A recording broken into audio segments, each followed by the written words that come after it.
안녕하세요. 오늘 여러분과 함께 깊이 파볼 이야기는 바로 성경의 노아 홍수 이야기와 고대 메소포타미아 길가메시 서사시의 홍수 이야기입니다. 네, 이 두 이야기가 정말 비슷해서 예전부터 논란, 아니 뭐랄까, 이야깃거리가 많았죠. 맞아요.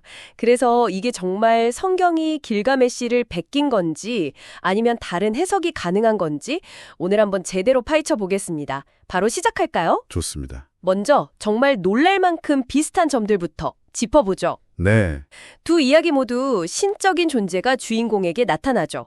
성경에서는 하나님, 길가메시에서는 지혜의 신 에아. 맞나요? 네, 엔키라고도 불리는 에아 신이죠. 그 신이 주인공, 그러니까 노아와 우투나피시 팀에게 경고를 해요. 곧 대홍수가 올 거라고. 그러면서 거대한 배를 만들라고 지시하고요. 맞습니다.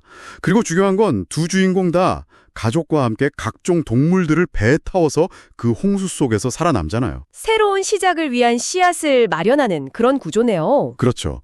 그리고 홍수가 끝나고 배가 산에 머무는 것도 똑같아요. 성경은 아라랏산, 길가메시는 니무시산. 아, 그 산 이름까지. 그리고 나서 물이 빠졌는지 확인하려고 새를 날려보내는 거요. 이게 정말 디테일이 비슷하더라고요. 맞아요. 노아는 까마귀 다음에 비둘기를 보내고 네. 우트나프시 팀은 비둘기, 제비, 까마귀 순서로 보내죠. 이런 세부 묘사가 상당히 유사합니다. 진짜 신기하네요. 그럼 홍수 이후는 어떤가요? 홍수가 끝나고 나서 두 사람 다 신에게 제사를 드려요. 그리고 그 결과로 뭔가를 받게 되죠. 아, 노아는 무지개 언약을 받았고, 네, 하나님과의 새로운 약속이죠. 우트나피시 팀은. 그는 신들만 누리던 영생을 얻게 됩니다. 불멸의 존재가 되는 거예요. 와, 그 결말 구조까지도 유사점이 있군요. 네, 상당히 비슷합니다. 하지만 이렇게 비슷한 점이 많아도 결정적인 차이점들이 또 있잖아요. 이게 핵심일 것 같은데. 그렇습니다. 가장 큰 차이는 역시 왜 홍수가 일어났는가, 그 동기죠. 아, 동기. 성경에서는 성경에서는 명확해요. 인간의 죄악과 타락 때문에 하나님이 정의로운 심판을 내리신 거죠. 어떤 도덕적, 윤리적 메시지가 강하게 담겨 있습니다. 근데 길가메시 서사시는 좀 다르다고요? 네, 거기에는 이유가 뭐랄까 좀 황당할 수도 있는데 인간들이 너무 시끄럽게 떠들어서 신들이 잠을 못 자니까 특히 엔릴이라는 신이 분노해서 홍수를 일으켰다고 나와요. 시끄러워서요? 네, 그러니까 신들의 변덕이나 좀 인간적인 감정 같은 게 드러나는 거죠. 다신론적인 세계관을 보여줍니다. 확실히 다르네요. 그럼 홍수가 계속된 기간도 차이가 있나요? 네. 성경은 비가 40일 밤낮으로 오고 물이 150일간 차 있었다고 좀 길게 묘사되는데 길가메시는요? 길가메시는 7일 동안 폭풍우가 몰아쳤다고 되어 있어요. 기간 차이가 꽤 크죠. 어쩌면 홍수의 범위에 대한 인식도 좀 달랐을 수 있고요. 그렇군요. 결말이 주는 의미도 좀 다르다고 하셨죠. 맞아요. 노아 이야기는 결국 인류의 새로운 시작, 그리고 하나님과의 관계 회복, 언약에 초점을 맞추잖아요. 네. 근데 우투나피시 팀의 이야기는 그가 영생을 얻는 어떻게 보면 개인적인 보상에 더 초점이 맞춰져 있어요. 죽음에 대한 고대인들의 생각, 뭐 그런 걸 엿볼 수 있죠. 자, 그럼 이제 가장 좀 예민할 수 있는 질문으로 넘어가 볼게요.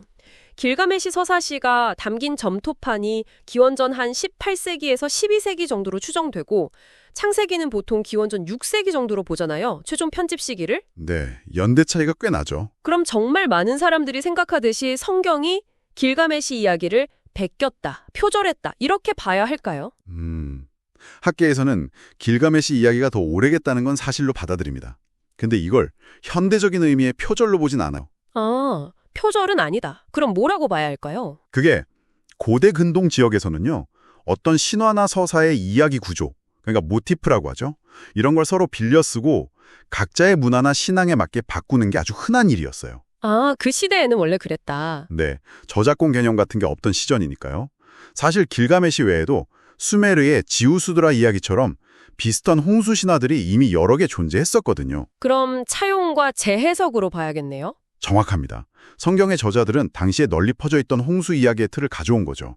가져와서 자신들의 유일신 신앙과 신학적인 메시지, 예를 들면 죄에 대한 심판이라든지 구원, 언약 같은 것들을 효과적으로 전달하기 위해서 활용하고 변형시킨 거예요. 단순히 복사한 게 아니라 자기들 메시지를 담기 위한 창조적인 재해석 과정이었다는 말씀이시군요. 그렇죠. 다신론적인 배경의 이야기를 가져와서 유일신 하나님의 섭리와 구원의 이야기로 완전히 새롭게 구성했다고 보는 것이 타당합니다. 결국 이 두 이야기를 비교하는 게 누가 원조냐 이걸 따지는 것보다 훨씬 더 깊은 의미가 있네요. 고대 문명들이 비슷한 소재를 가지고 어떻게 각자 다른 세계관과 메시지를 담아냈는지 보여주는 거잖아요. 네, 맞습니다. 유사성은 그 시대 문화 교류가 활발했다는 증거가 되고 또 차이점은 각 문화가 가진 고유한 신앙과 가치관을 뚜렷하게 보여주죠.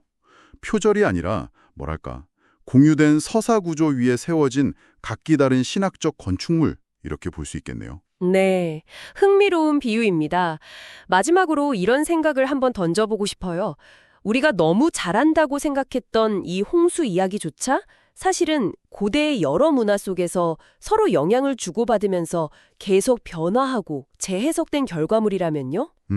그렇다면 우리가 이건 정말 독창적이야 라고 믿는 다른 수많은 이야기들 속에는 어쩌면 우리가 상상하는 것보다 훨씬 더 깊고 복잡한 문화적 연결고리 또 재해석의 역사가 숨어 있는 건 아닐까요?